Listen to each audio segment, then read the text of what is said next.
지난 1996년 조직폭력배 조양은을 미화한 영화 보스. 20살 최정수는 이 영화를 보고 잘못된 꿈을 키워나갑니다. 조양은 좀 그냥 저도 그렇게 한번 하고 싶어서. 어떻게? 애들 그렇게 다 데리고 다니면서. 범죄 조직을 결성해 조양은처럼 전국적인 조직의 보스가 되길 꿈꾼 겁니다. 이것이 이왕 망가진 인생 막가자는 막가파의 시작이었습니다. 이들은 행동 강령까지 만들었습니다. 최고의 깡패가 된다. 배신자는 죽는다. 화끈하게 멋있게 살다 죽는다. 잡히면 그 자리에서 죽는다.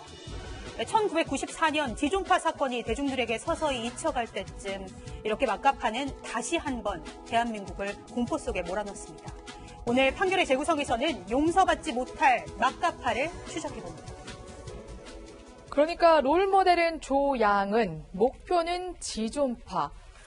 이렇게 범행 계획을 세우기 시작하는 거죠. 그렇습니다. 그 막가파라고 했는 그 두목 최정수 씨인데 충북 충주시에서 한 여관에서 아지트를 삼았는데요. 그 당시에만 해도 우리나라의 조직폭력의 3대 패밀리가 있었습니다. 알다시피 범서방파, 그다음에 양은이파, 그다음에 오이파가 있었는데 범서방파는 이분이 잘 아시는 김태촌 씨가 했고 오이파는 이모모 씨가 했었고 그다음에 양은이파는 조양은이라는 그 건달이 만든 건데 그 영화를 보스를 관여를 했어요. 그러니까 영화를 보게 되면은 조금 조직폭력이라든지 그런 방법을 좀 미화하는 경향이 있지 않습니까? 네. 그러니까 영화 본 그 20대 청년들이 볼 때는 아 건달이라든가 폭력배가 멋있구나.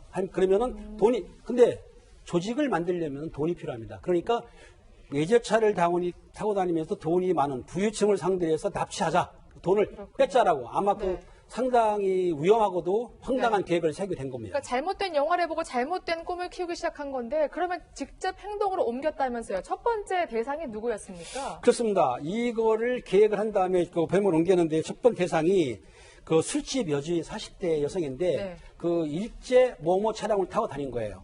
그러니까는 1990년 10월 2일경에 강남 빌라에서 일제 수용차를 타고 귀국하는 40대 여성을 발견하고 납치한 거예요. 그러니까 그 여성이 외제차를 탔기 때문에 실제적으로 돈 자산이 많은 줄 알고 돈을 뺏으려고 납치를 한 겁니다. 그다음에 납치한 다음에 네. 현금 40만 원도 뺏었지만 카드 같은 거 있었거든요. 그러니까 카드도 또 출금을 해야 되니까. 그래서 그 여자를 타겟으로 해가지고 범행을 시작한 거죠. 네, 돈을 뺏은 것으로도 모자라서 아예 목숨까지 위협했다면서요. 네. 팀장님 말씀하신 것처럼 한 900만 원 정도를 인출을 해서 현금 같은 거를 탈취를 한 것 같고요. 그러고 나서도 범죄 사실이 이제 탄로날 걸 우려해서 이 여성을 그 인근 경기도 화성의 염전 폐가로 끌고 가서요. 구덩이를 파고 살려달라고 애원하는데도 산채로 매장을 해서 그렇군요. 그렇게 해서 죽음에 이르게 했다고 합니다. 근데 이 범행 현장에서 또 자신들은 그 아까 뺏은 돈이 있다 그랬잖아. 이 돈도 거기서 분배를 하고 그리고 그런 걸 보면 범행에 대해서 죄책감이나 사람 생명에 대해서 뭐 전혀 그런 경외심 이런 게 없는 거죠. 네. 그야말로 너무나도 끔찍한 범행을 저지른 막가파 일당들인데요. 어떻게 붙잡히게 됐어요, 변호사님?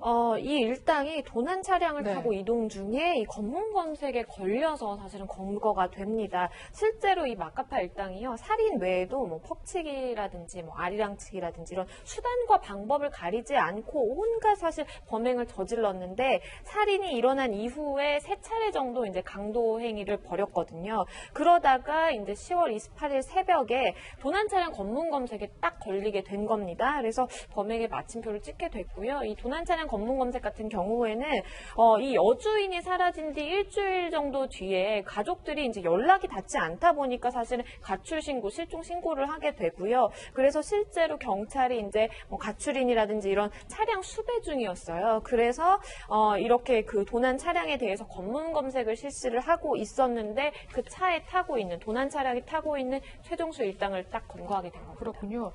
근데 앞서 서 팀장의 설명한 행동 강령을 보면 경찰에 잡히면 그 자리에서 죽는다 이러한 문구가 있던데 뭐 실제로는 그렇지 않았나 봐요. 맞습니다. 이 검문검색에 걸려서 실제로 이제 신문을 했더니 의외로 쉽게 자백을 했다라는 겁니다. 네. 실제로 이 술집 여주인을 살해했다라는 사실과 그리고 산채로 이렇게 매장을 했다라는 사실 다 순순히 자백을 했고요. 실제로 이제 경찰은 화성에 어디 한 염전 창고에 이제 있다라고 이제 자백을 하니까 가서 봤더니 실제로 이제 그 여주인의 주검이 있었다라는 겁니다. 그리고 돈을 그럼 어떻게 했느냐라고 했더니 돈은 뭐 옷 사고 술 마시는 데 썼다라고 얘기했다고 합니다. 네.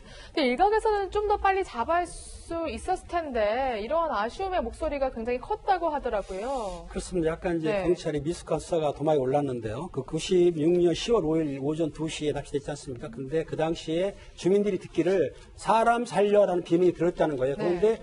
경찰이 신고한 건 가출 신고만 받아가지고 주거지라든가 아마 이제 주변인들 수사만 했을 뿐이에요. 근데 마침 또 차량 가져갔기 때문에 나중에라도 차량 수배를 했어요. 그러니까 차량 수배로 권고는 됐지만 초동수사를 좀 빨리 했으면 아마 좀 참사를 막을 수 있었는데 아마 그 당시에는 가출인 수사만 했기 때문에 조금 미숙한 점이 있지 않았나 생각이 듭니다. 그렇군요. 근데 사실 돈만 뺏으면 되지 왜 살해를 했냐 이러한 지금 지적이 있는데 또 생매장까지 했잖아요. 근데 황당한 지금 대답을 내놓았더라고요. 이들이 애초에 모방한 게 지존파이기 때문에 그 범죄의 잔인성도 어느 정도 유추를 해볼 수 있지만 말하는 것도 정말 황당합니다. 이 마카파의 두목 최정수는 이렇게 이야기했습니다. 왜 여성의 생명을 빼앗았냐 이런 질문에 특별한 이유가 없다. 미리 범행 도구를 준비했고 무조건 땅을 파고 묻었다 이렇게 진술했는데요. 이 진술만 봐도 얼마나 그 생명 경시 태도가 있는지 드러나는 대목이라고 생각합니다.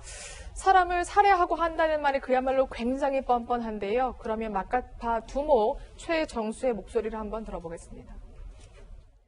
저 양은 좀 그냥 저도 그렇게 한번 하고 싶어서.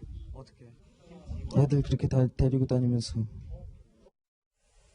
근데 사실 굉장히 안타까운 게 그 마카파가 처음에 타깃으로 했던 부유층 사실 그 술집 여주인은 그렇게 부유층도 아니었다면서요? 네, 그러니까 처음에 이제 강남의 한 빌라에서 일제 자동차를 타고 가는 걸 보고 이제 3일 동안 그 미행을 하면서 이제 주소도 알아내고 이제 범행을 저질렀다고 하는데요.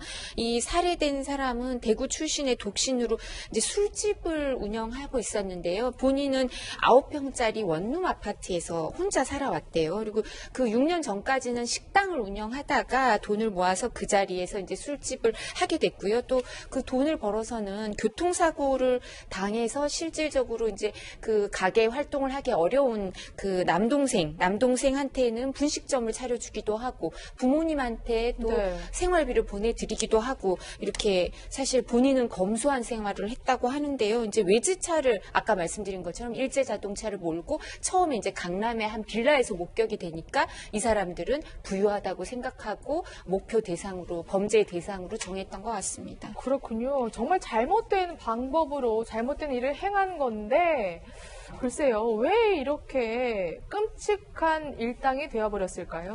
그 최정수 일당이 사실은 네. 그 환경이 좀 불했습니다. 그러다 보니까 사회 부유층에 대한 적개심이 마음속에 있었던 거예요. 그 최정수 같은 경우에는 4살 때 어머니가 가출했다 했거든요. 그러니까 아버지 혼자 키운 거예요. 그러니까 학교도 잘 못 다니고 중학교 졸업한 다음에 특별한 직업이 없는 거죠. 학벌이 부족하니까. 그래서 이 친구가 사고도 치고 그다음에 뭐 싸우다 보니까는 계속 구치소라든가 경찰서 들락거려서 전과가 한 8범 정도가 됐기 때문에 그 마음속으로는 증오심, 적개심이 있었던 거고 나머지 공무들도 보니까는 그 불우한 가정이다 보니까 그 사람들 입장에서는 이 사회가 좀 불만인 거는 돈 많은 사람들이 문제가 있다. 그렇다고 한다면 돈 많은 부유층을 상대로 해서 범행을 하고 아주 죽이자. 쉽게 얘기해서 좀 사회 증오범죄 아니면 부유층에 대한 증오범죄를 했기 때문에 마음속에 그런 마음이 있기 때문에 범죄를 시작하고 또 하게 된 거죠. 그렇군요. 하지만 잘못된 방법으로 그 증오를 해소했기 때문에 결국 법정에 서고 말았습니다.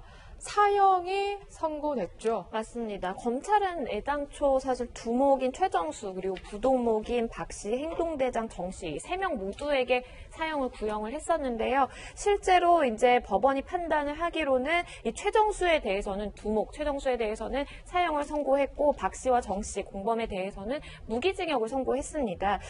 판결문에서 이 재판부는 뭐라 그랬냐면 이 피고인들을 이유 없이 사회를 냉소하고 폭력 조직을 결성해서 하면서 잔혹한 범행으로 사회에 큰 충격을 줬다라고 하면서 사실상 이런 범죄를 예방하고 사회를 보존한다는 차원에서 극형에 처해야 된다라고 했고요. 실제로 최정수가 사형을 선고받았죠. 네.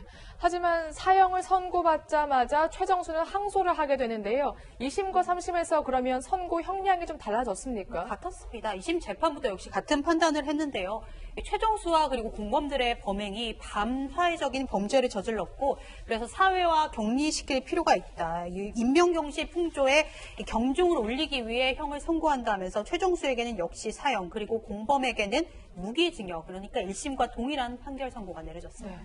그런데 2심에서 최정수가 사형을 선고받자마자 다른 일당들이 법정에서 소란을 피웠다면서요. 맞습니다. 항소심 이 선고 공판에서 이제 주범인 최정수에게 사형이 그대로 이제 선고가 됐죠. 이렇게 공범들은 무기징역을 선고를 받았는데 이 공범들이 난동을 부린 겁니다. 이제 법원에서 이제 판결을 딱 선고를 받을 때 선고 판결문을 쭉 읽고 그다음에 선고가 딱 맞춰졌어요. 그런데 이 두목이라고 할 수 있는 그 정 씨 역시도 재판부를 향해서 당신이 평생 살 줄 아느냐, 내가 나가기만 하면 정말 죽여버리겠다라는 협박까지 하게 되고요. 거기에 더불어서 이제 재판부가 퇴장을 한 이후에도 사실은 그 나머지 공범들이 교도관과 포송줄에 묶인 채로 몸싸움을 할 정도로 굉장한 난동을 부렸습니다. 당시 10명의 교도관들이 제지를 하기 위해서 뛰어들었을 정도니까요. 그래서 네. 담당 재판부가 이런 법정 모독행위에 대해서도 10일 동안의 감치 명령을 추가하게 됩니다. 네, 용서받기를 포기한 게 아닌가 이런 생각마저 드는데 그러면 최정수는 사형을 선고받았잖아요. 혹시 집행이 됐습니까? 예, 사실 이 사건이 범행이 일어난 게 96년 10월이라 그랬죠. 그러니까 최종 판결이 확정된 건 훨씬 그 이후겠죠. 근데 우리나라는 지금 사실상 사형 폐지 국가가 돼서 1996년 12월 30일 이후로는 사형을 집행을 하지 않고 있어요. 그러니까 이 사람들은 거기 대상이 되겠죠. 그래서 네. 사형 판결은 확정됐지만 미집행자가 전국 교도소에 지금 한 62명 정도 있어요. 그 중에 한 명이 이 사람인 거죠. 최정수군요. 예. 그래서 광주교도소에 복역 중이라고 하는데요. 이 사람은 젊은 나이에 사형 선고받고 이제 신앙에 눈을 떴다 이렇게 얘기를 하고 있습니다. 근데 지금 62명은 사형 판결이 확정됐지만 우리나라는 사실상 사형 폐지 국가니까 사형 미집행자로 아마 계속 이런 상태로 복역을 하게 될 것 같습니다. 네. 마카파 사건 판결의 재구성으로 살펴봤습니다.